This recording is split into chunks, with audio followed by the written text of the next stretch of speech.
Anorexia nervosa একটা eating disorder, সবচেয়ে common eating disorder, যা 100 জনে প্রায় 3 জন মানুষের হয়ে থাকে। টিনেজ মেয়েদের এই রোগটা বেশি হয়ে থাকে, বা ছেলেদেরও হতে পারে, যে কোনো বয়সী হতে পারে। এখানে কি হয়, এখানে যদিও আমাদের ওজন কম থাকে, তারপরও আমাদের মনে হয় যে আমাদের ওজন বেশি, এবং একদম না খেয়ে খেয়ে প্রচণ্ড চিকন হওয়ার একটা বাতিক তৈরি হয়। সে অবসেসড হয়ে যায় কিভাবে ওজন কমাতে হবে। তার ওজন একদম কমে যায়, সে একদম শীর্ণ অবস্থায় চলে আসে, বাট তারপরও তার মনে হয় যে আমার আরও ওজন কমাতে হবে।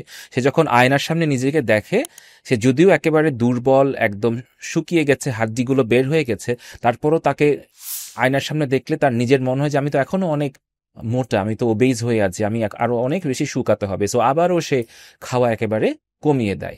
এবং এই রোগটা খুবই ভয়াবহ, কারণ এক পর্যায়ে খাওয়া কমাতে কমাতে এমন অবস্থা হয়ে যায় যে সে মৃত্যুর ঝুঁকিতে চলে যায়, এবং কিছু কিছু মানুষ মৃত্যুবরণও করে অ্যানোরেক্সিয়া নার্ভোসা থেকে। অনেক অ্যানোরেক্সিক পেশেন্টদেরকে হাসপাতাল পর্যন্ত ভর্তি হয়ে স্যালাইনের উপর রাখতে হয়, কারণ তারা কিচ্ছু খেতে চায় না। কি কি সিমটম হয় এখানে?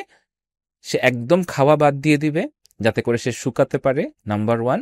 নাম্বার 2, সে বারবার ওজন দেখবে লুকিয়ে, যে আমার ওজন কমছে কিনা কমছে কিনা কমছে কিনা, এবং সে যদি ওজন কমও দেখে তারপরও তার বিশ্বাস হয় না, সে আরও বেশি খাওয়া কমিয়ে দিতে থাকে। এবং এখান থেকে তার সৃষ্টি হয় বিষণ্ণতা, এবং সেখান থেকে সুইসাইডাল প্রবণতা। কি সমস্যা হতে পারে শরীরে যদি আমাদের অ্যানোরেক্সিয়া নার্ভোসা থাকে? আমাদের কিডনি এবং হার্টের উপর খুবই চাপ পড়তে পারে, সো কিডনি এবং হার্টে প্রবলেম হতে পারে।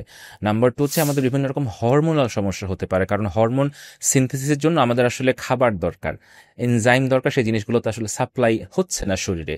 থার্ড হচ্ছে মেনস্ট্রুয়াল প্রবলেম হতে পারে, মাসিক একদম বন্ধ হয়ে যেতে পারে, কারণ মাসিক হওয়ার জন্য যে এলিমেন্টসগুলো প্রয়োজন সেগুলো তো সাপ্লাই হচ্ছে না। আর লাস্ট, সে প্রচণ্ড বিষণ্ণতায় ভুগে সুইসাইডাল হয়ে যেতে পারে, বা সুইসাইডাল অ্যাটেম্প নিয়ে নিতে পারে।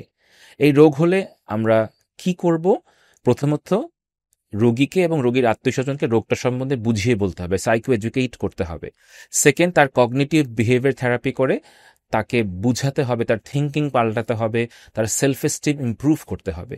থার্ড, তার কালচারাল এক্সপেকটেশনগুলো আমি বলবো যে রিডিউস করতে হবে। সে হয়তো এমন একটা সমাজে বাস করছে যেখানে দেখছে যে সকল ছেলে বা মেয়ে যারা আসলে একদম শুকনো বা জিরো ফিগার, তাদেরকে হয়তো আমরা গ্লোরিফাই করছি, তাদেরকে বেশি প্রশংসা করছি, তাদেরকে হয়তো আমরা সুন্দর বেশি বলছি। এখান থেকে তার মাঝে এক ধরনের হীনমন্যতা তৈরি হতে পারে, যে আমাকে একদম শুকিয়ে যেতে হবে, তাহলেই বোধহয় মানুষ আমাকে সুন্দর ভাববে। সো যে সকল নাটক, ফিল্ম, ম্যাগাজিন, বই বা কালচার এই ধরনের কালচারকে প্রমোট করে, মানে তার এগেইনস্টে তাদেরকে বুঝিয়ে বলতে হবে খুব সুন্দর করে। এটা যেমন চিকিৎসারও একটা অংশ, এটা প্রিভেনশনে অনেক ভালো কাজ করে। এরপর তার নিউট্রিশনাল রিহ্যাবিলিটেশন লাগবে, কারণ তার শরীরে এত বেশি পুষ্টির অভাব হয় যে বিভিন্ন ইলেকট্রোলাইটস বা স্যালাইন দিয়ে তার পুষ্টিটা ঠিক রাখতে হবে।